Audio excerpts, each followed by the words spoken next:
Bonsoir Lucille. Bonsoir David, bonsoir à tous. Que s'est-il passé? Eh bien voici les 3 conteneurs de la Discord. Ils devaient être chargés sur le cargo Conchip Era et partir à destination du port d'Haïfa en Israël. Eh bien ces conteneurs vont donc rester à quai.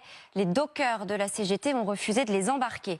La mobilisation s'étend même à la ville de Marseille. Des ONG, des familles, drapeaux et banderoles à la main. Sur la chaîne du génocide, pas de petits maillons peut-on lire, ou encore arrêtons d'armer Israël.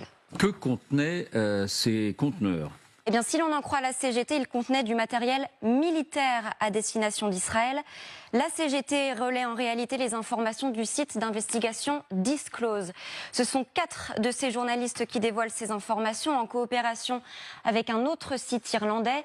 Disclose, c'est un journal indépendant, réputé sérieux, qui a publié plusieurs enquêtes par le passé avec Radio France ou encore Le Guardian pour la presse étrangère.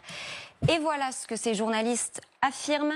La France, avec l'autorisation du gouvernement, s'apprête à livrer dans le secret des pièces détachées pour fusils mitrailleurs vers Israël. Donc, des armes susceptibles d'être utilisées à Gaza. Quelle quantité ?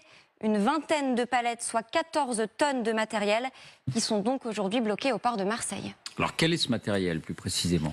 Eh bien le voici. Il s'agit précisément de ce qu'on appelle des maillons, une sorte de petits fourreaux tout en métal. Assemblés par dizaines, ils servent à relier les balles entre elles pour former une ceinture de munitions, à destination donc des fusils mitrailleurs.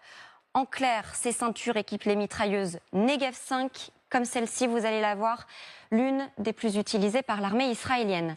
L'enquête cite un exemple.